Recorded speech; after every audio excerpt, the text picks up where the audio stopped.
Hey, Christ family. Welcome, welcome, welcome. All right. So, I just made it back from the gathering a few days ago, and I wanted to get my thoughts up here because we got an upcoming on August the 12th total solar eclipse. And I posted a little bit about it in the community page. Kaylin K. Castell, she's got some good slides we're going to look at today. And she says that this is the very first total solar eclipse of this year, 2026. And we also have um, the Hellenical rising of Sirius happening right now. I mean, where I'm at, I'm going to show you on Stellarium. It's been happening for a few days already since like August the 2nd. And so that's considered the New Year star. So happy New Year, everyone. Also, the Mayan calendar started over. The beginning of that year was on July 26th, I think, if I'm not mistaken. And so everything is anew. And to me, the sky is kind of starting over. And I'm going to show you some readings about the Sphinx from Francis Rolleston. So this video might get a little long. Um, I wanted to just say the gathering was beautiful. All of you that were there, you watched these videos, just thank you for just being there and who you are. It's just an honor to be in your presence. And I just love and appreciate all of the hard work that goes into those things. This year they recorded an Essene Kirtan album. So that's kind of like where the audience sings and it's like back and forth. And it was really beautiful. I posted a short from one of the songs, Kamala. Now that's some of the new juicy information that's going to be coming in this final edition. Let me let you see it really quick. Ta-da! The new final edition of the Holy Megillah Nazarene Bible of the Essene Way is at the printers. And from Day's mouth, he said it should be ready in November. Keep checking the website. Oh, there was so much that he had to go through to get this done. And it's thinner than the one we have now. So the pages are thinner. Oh, it's just beautiful. It's got gold trim.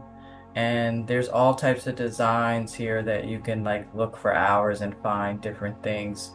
The artwork was done by High Priestess Therese. It's beautiful. Kamala, we know that as Camelot. So what's coming to us in this final edition is just gonna put the icing on the cake, guys, because each gathering we were able to hear a little bit more of the unpublished chapters. And man, I can't wait to get it all. And this is like I said, Happy New Year.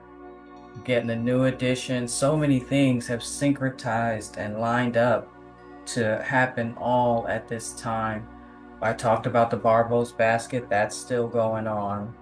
And right now, on the day that I'm making this video, it's actually August 7th. But I have this lined up to show you the eclipse and when it's going to happen. And so it'll be daytime for us where I'm at.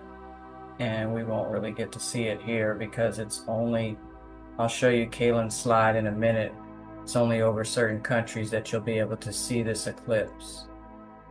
But there she is. Big Mama and Big Papa. And it's in Leo.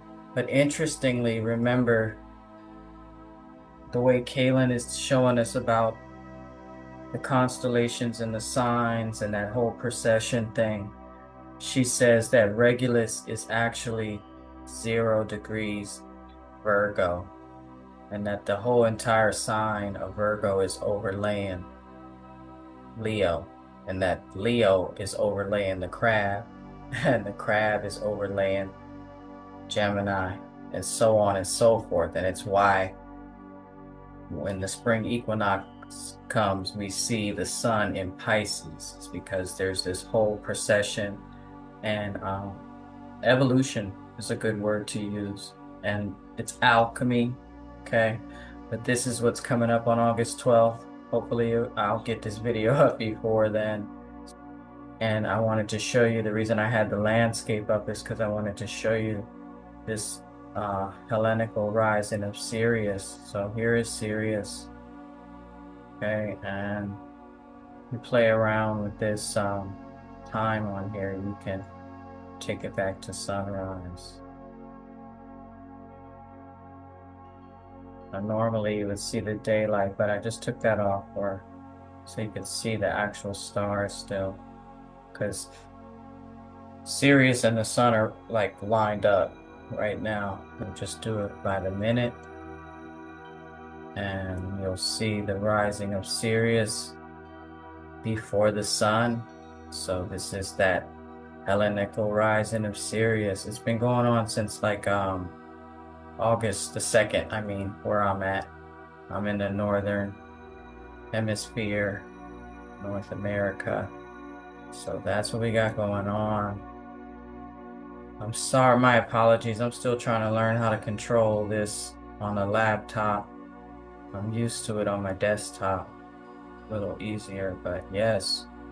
That's what we have happening in the morning on the day of the eclipse. So Happy New Year. Caitlin has a lot of information on that. On Sirius, I even did a video on Sirius too before I found Caitlin. So now I got to do another one. So that'll be coming sooner or later. Let's see here. Sirius is the New Year star. And then she goes in to break it all down. So I'll put a link to this page of Kaylin's in the video description box, okay? And now we're gonna look at a few of her slides. So the first slide I want to show you is this one here from Kaylin K. Castell. Thank you very much. She says that this is so rare, this total solar eclipse, that the last time it happened was 130 years ago on August 9th, 1896. And it was in 7 degrees Leo. All right, and then 130 years later, we got this once in a lifetime or a couple of lifetimes where Jupiter and the South Node are in Leo with a total solar eclipse and a new moon. So the sky is talking. And this is what I mean about the synchronicities and how everything is lining up. So the next time it's going to happen is 130 years from now. And it's not even going to be this total. It's going to be an annular solar eclipse. That's where you get the ring of fire for the annular. So another one of Kaylin's slides is here where she's showing us that in order for there to be a total solar eclipse, it requires 3 things. And then in astronomy, it's called syzygy. And that's referring to when 3 celestial objects, the sun, the earth, and the moon, or it can happen with another planet, align. All right. So I said, this is such exciting times to be alive right here and now. I'm going to link this video that I got these slides from in the description box so you can hear Kaylin's breakdown, because I'm definitely leaving some things out. And she explains it way better than me. I'm still new to all of this astrology stuff. I'm learning as I go.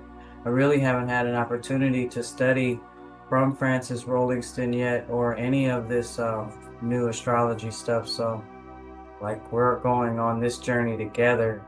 So I welcome any comments or anything that you guys might want to add or know here about all of this astronomy stuff. Please put them in the comments. It's going to help me in my studies. This is a good one to show. I really haven't learned how to read the chart this way yet, but I know now that you look at it like this so you can get the degrees of the planets in the house. So that's very interesting. She's showing us that, all these planets are at different degrees, but in the same house. Pretty amazing. It says this is a south node, 20 degrees, Leo, new moon total eclipse, and it's crossing eastern Greenland, western Iceland, and northern Spain. And it is emphasizing a time for retrieving healthy self-love. That has always been a part of who we are, but was a part of the great forgetting. It is the time to remember now, y'all. Like he told Simba, remember who you are, right? A lot of interesting and energy and stories to go along with what we're seeing right now. This is Mazzaroth. It's Mazzaroth or the Constellations by Francis Rolleston, 1862. And as you can see, this book is maintained and kept by the, how would you say this? Philologos, religiousonlinebooks.org. All right. And that is because Francis's purpose in gathering all of this information was to show us that all of the mythology, she ends up saying down here. This is the preface. I really haven't even gotten out of here yet. But she says that the names of the zodiac and the ideas conveyed by the figures are traced in the mythology of the nations. And it will be shown from the confused and incongruous use there made of them, that the fables were invented from the constellations and not the constellations from the fables. So that makes a big difference when you think about how, let me just finish what she says here, because this is her work is intended to prove that far higher and more important records, those of the only true wisdom of man, are contained in the emblems of the constellations, and that the agreement of the figures will be shown with the types used by the holy prophets, who have been since the world began, in their predictions of him, talking about Christ, first promised to Adam as the seed of the woman and the conqueror of the serpent. Also in the names, the very words in which their prophecies were delivered are frequently to be recognized. The primitive roots by which the Assyrian and Babylonian records are now interpreted exist alike in the names of the stars and in the dialects used by the prophets. So she's saying that everybody got it from Adam and Enoch and Seth.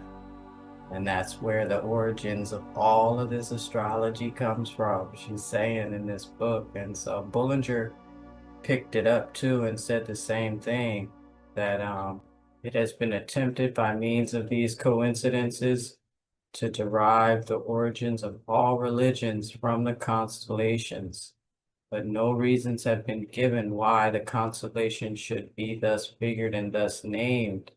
So in her work here, this book, she says such reasons will be brought forward, an adequate cause assigned in the revelation made to Adam and recorded by the subsequent prophets for the invention of these names and figures, their origins being sought in the religion given by God, and in their perversion being found the origin of the false religions set up by man.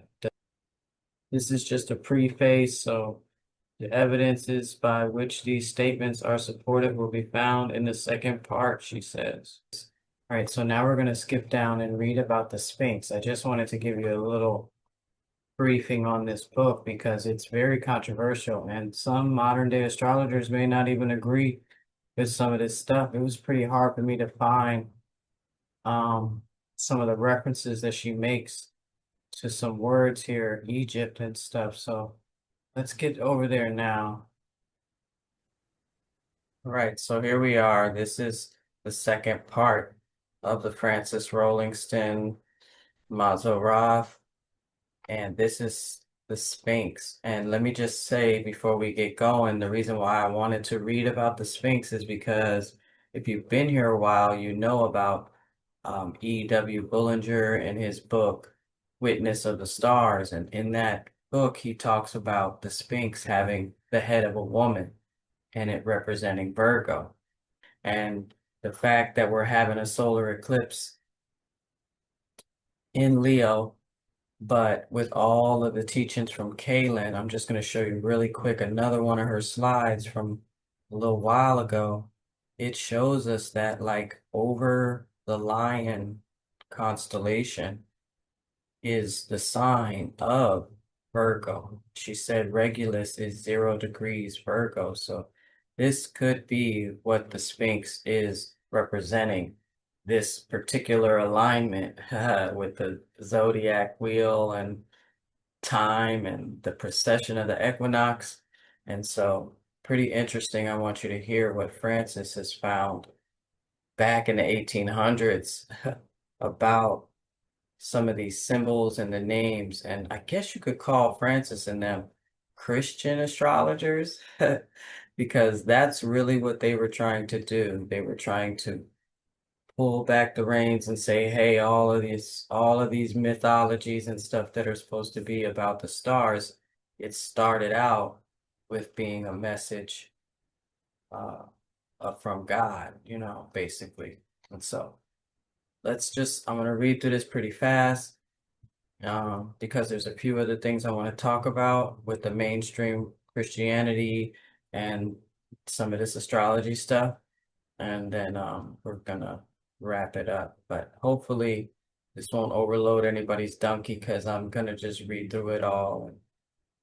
There are typical actions recorded in Scripture in which there is evident allusion to the sound of the name as well as to the nature of the object employed. And sometimes the reference is to the sound alone, as for instance, in the ancient usage recorded in the history of Ruth. So if you don't know King James Version, there's a book of Ruth. There's a man who refused to take her. She was her husband had died. And hopefully you know the story of Ruth. In the book of Ruth, there's a man who refused to take the widow and the inheritance together, pulled off his shoe and sandal. In Hebrew, Nayal sounds like sandal, right? And he gave it to Boaz, which was the next guy in line to receive this widow. But the one who was first, he didn't want to, so he gave his shoe or sandal to Boaz, right? In a token of transferring to him his right to the inheritance. So in Hebrew, Nahal or Nachal of the deceased, that's what the Hebrew word means, I guess, and it rhymes with this sandal, Nayal, Nahal, or Nachal. Right. She says it had been observed back then in the 1800s, what she was looking at, by the modern decipherers of the Egyptian hieroglyphics, that the figure of the sandal has some relation to the country of Egypt. And Nahal also signifies a valley down which the stream runs, and sometimes the stream itself. And if you're familiar with the Holy Megillah, you know that this Nachal or Nachal is from this word that it tells us means heritage. We got this in the Holy Megillah, Genesis, Nazarene Book of Genesis 16. The name of the 5th day shall be Yom Nachalah, and that is Heritage Day. And look at this similarity. Like a raging river, the past flows into the present. I think it's worth reading this whole thing. I just love the teachings here. It says, lo, This river carries all the good and bad things of previous generations and deposits both upon the shore of the present, which is your shore. Yea, the sins of your ancestors are present in your blood, as the sins of past cultures are present in your customs. Embrace the helpful things of previous generations, but reject the hurtful, and pray that you pass on better things to the next generation. What a scripture, right? So that's one of the days of the week on the Nazarene calendar. But we're going to get back over to Francis Rolleston, but I wanted you to see that connection. I even think that down here has a breakdown on this word.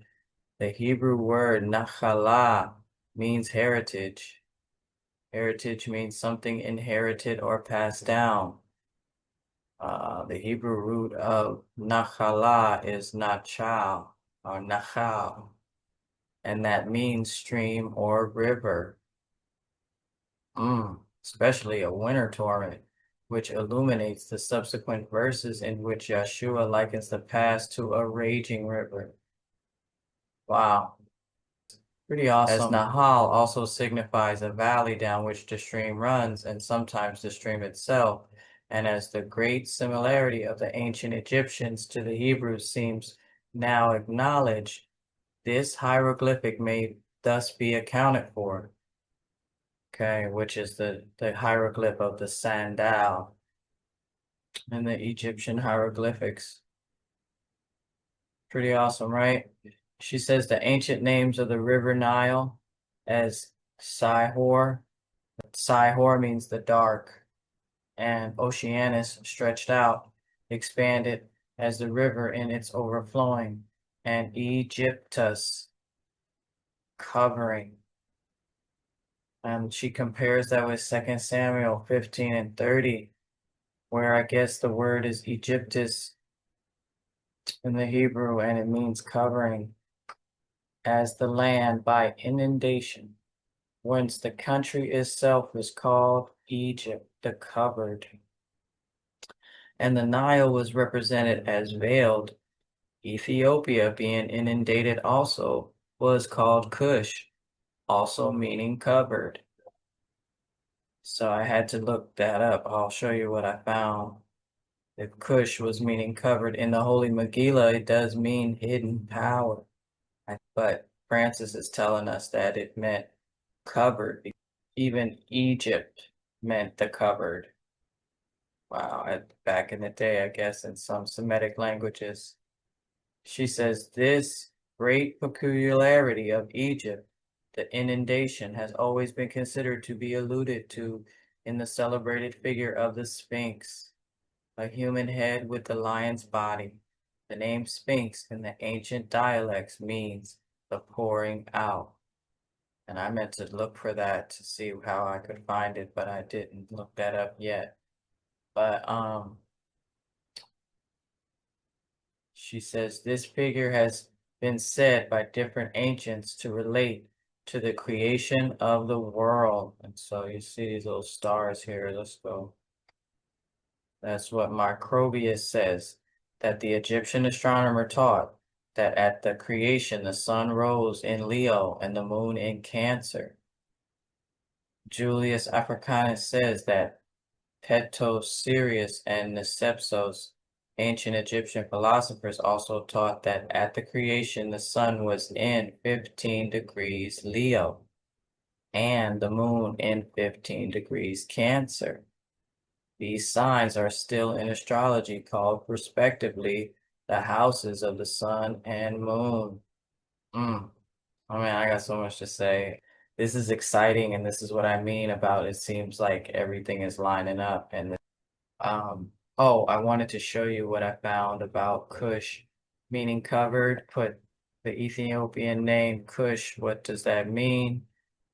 The name Cush or Cush generally means black or dark in ancient Semitic context. It refers to an ancient African civilization and geographic region south of Egypt, mostly located in modern-day Sudan and historic Nubia, which was frequently translated as Ethiopia. in older Bible versions. They say it was the name of the oldest son of Ham. It was a grandson of Noah. And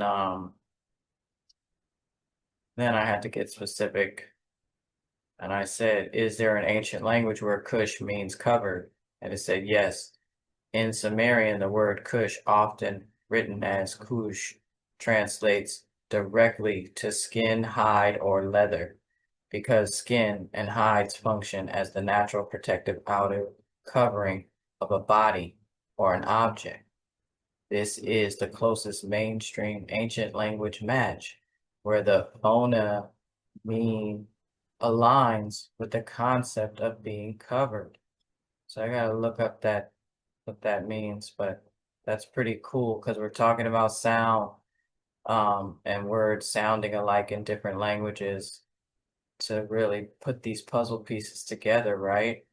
And that's why it's important to uh, read some of these older texts, man, because this is, you may not have been able to find that Cush and Egypt is used as a covering. But this is this Christian astrology connection. Where are we at? Okay, it says here, this figure has been said by different ancients to relate to the creation of the world, to the inundation, and to the summer solstice at which the Nile begins to rise. But how and why they say not.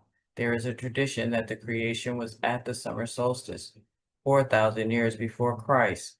The solstice took place where the junction of Leo and Virgo is marked by the bright star Denebola.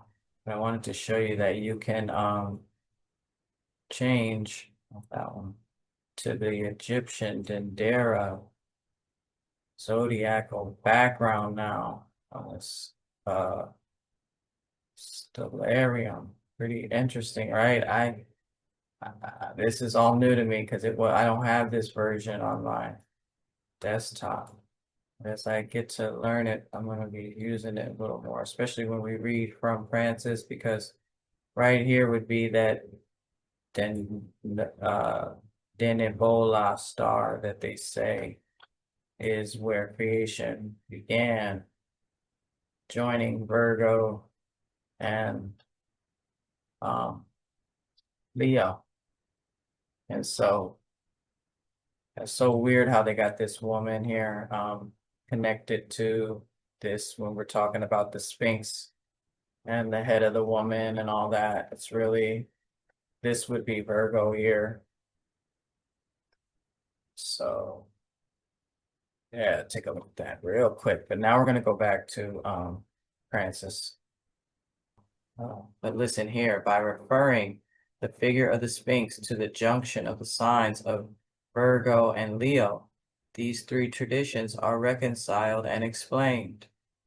So all the stuff Francis had found, she said that connecting the Sphinx to Virgo and Leo, the Cairo Sphinx or ram-headed lion is common in the monuments of Egypt. The ram head on the lion's body may be accounted for by the junction of Aries and Leo in one object of veneration, both typifying the same person in the intention of their inventor, though not in the mythology of Egypt, for there the ram, Ammon, was adorned, while the lion was little known, except in their lion-headed idols and the figures of astronomy. The lately found remains of Assyrian sculpture throw much greater light on this investigation than those of Egypt. In a pure style of art, they indicate a less corrupt state of morals and even of religion. The earlier of them seem to belong to the period of transition from Sabianism or Sabianism, the undue veneration for the host of heaven, to an idolatrous worship of images representing them. The images then becoming the idols of Assyria are the four principal constellations combined, these referring to the four faces of the divinely appointed emblems of the cherubim. The Androsphinx, a man's head on a lion's body, coincides with the discoveries that the great Sphinx of the desert holds in the forepaws a shrine containing the figure of a young man, representing it should be the promised deliverer, the hoped-for prodigy of the Virgin. Some, however, have thought that the Sphinx was a youth and not a woman. The Sphinx of the pyramids, if female, would refer to the woman in the sign Virgo, as united in the starry emblems with that of Leo. If male, as the Andro Sphinx elsewhere met with, it still expresses the prophecy. It is there the seed, the infant, the son, who is emblematized in the man as the sacrifice, in the lion as the conqueror. He is so typified in the two-faced cherub of Ezekiel 41:18 and 19, which is understood by Jewish authorities to have been the same as those of divine ordination in Exodus 26 and 1 Kings 6 on the curtains of the tabernacle and on the walls of the temple. According to Al-Makarish, who gives no explanation of it, the ancient name of the Sphinx is Bel-Hit. It may be explained, the Lord who cometh. That's Deuteronomy 32:21. The modern Abu Hol, father of sand, is also masculine. So I guess that's another name for the Sphinx. This is a little footnote. Layard thinks the figure of a female Sphinx is sometimes met within the Assyrian sculptures. It seems still undetermined whether the Great Sphinx of the desert represents a woman or a youth. In either case, it is equally referable to the first revelation as in the sign Virgo. Both the woman and the promised offspring are to be found. Both aspects of the Sphinx may have had the same origin. Right? And I just want to say here, in the story of the Holy Megillah, the Lord Christ and the Lady Christ had a son. And so, well, even though a lot of this matches up with what was written in the King James Bible, uh, yeah, just keep in mind the difference in the stories. Okay, but let's see. So, yeah, so this is pretty awesome because by it being the head Virgo, I think I said it already, is where they believe everything started at, and Leo is where everything ends at. And so I don't know really what we're seeing in the sky, but it's a full circle here, I think, according to, some of this ancient writings. This is matching up to me a little bit with the crucifixion story and what we have going on astronomically in the sky, sun on the galactic cross, and now these eclipses with the 3 hours darkness. I want to read that to you really quick. I might have already done that. We'll put it on here now, but this was the King James Version, the book of Luke, chapter 23. And it says that after the crucifixion, and it was about the 6th hour, there was a darkness over all the earth until the 9th hour.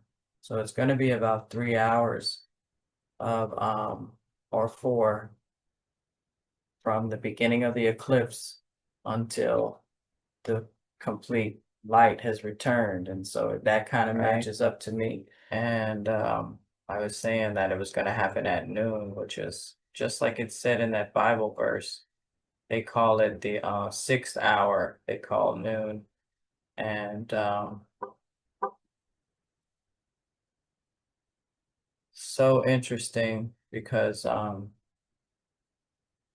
after this solar eclipse, we're going to have a partial lunar eclipse on the 28th. So I'm going to just rush there really fast, guys. My apologies. I really want you to see some of this up and coming energy. It's going to be like right around midnight. And it's going to be in Aquarius. See it? Now, this is interesting because we just read that, the name of the Sphinx is pouring forth, right? And now we got this moon highlighting it. What is that, 15 days after the solar eclipse? We have a partial lunar eclipse highlighting Aquarius. Now, if you know in the modern one, the water is on this side, but yeah, check it out. I think I gotta do it up a few more hours so you could actually see it go into. Oops, this keeps changing day.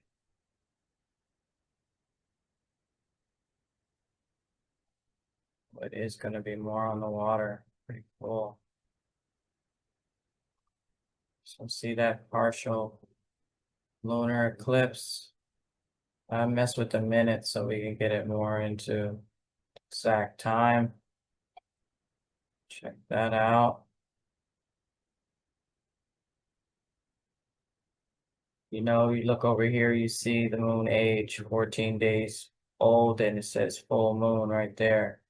So this is the full moon partial eclipse. I mean, it's almost, I mean, man, it's just like, that's like, I don't even know if you want to say partial. That is like, I don't know what the word for it is, but yeah, that's coming up 15 days after. And you know, we're just told by Francis that it is the Sphinx. And they say that this is a an eclipse window when it happens like this. That's what Kaylin called it, where you got one eclipse after the other. So pretty interesting. She said this time can be um like time out of time, like weird things can happen. So we'll have 15 days of being in this eclipse window. And yeah, this is pretty interesting if you see this. We're going to be able to look at this stuff while we read from Frances more, because she does talk a lot about what was in the Egyptian um, Dendera zodiac. So this is pretty awesome. You see how this was the star that they say was where creation, where everything began. But you see how they got this. This is Como connected with this uh, Leo, but it really doesn't look like the lion we know. It's more like maybe a female lion, maybe, right? And this is a beautiful space in the sky. I don't know what it's called. They got a few galaxies out here. I mean, so for this to be, see one here, might not show you because they got everything blocked up, but you see another one here. Let me just move this out the way. This one is called the Cigar Galaxy, I think. No, Needle Galaxy, Bernice's hair clip. Yeah, this was actually where the baby was at one time. It says there was a woman here holding a baby, but somebody changed it with a story of a wig. I think there's another one here. I don't know if all of them are named. Oh yeah, Koi Fish Galaxy. So this is just like where we were looking at the Andromeda Galaxy as a whole bunch here. Pretty interesting, right? Sorry, I know I'm making the video long, but this stuff is pretty cool.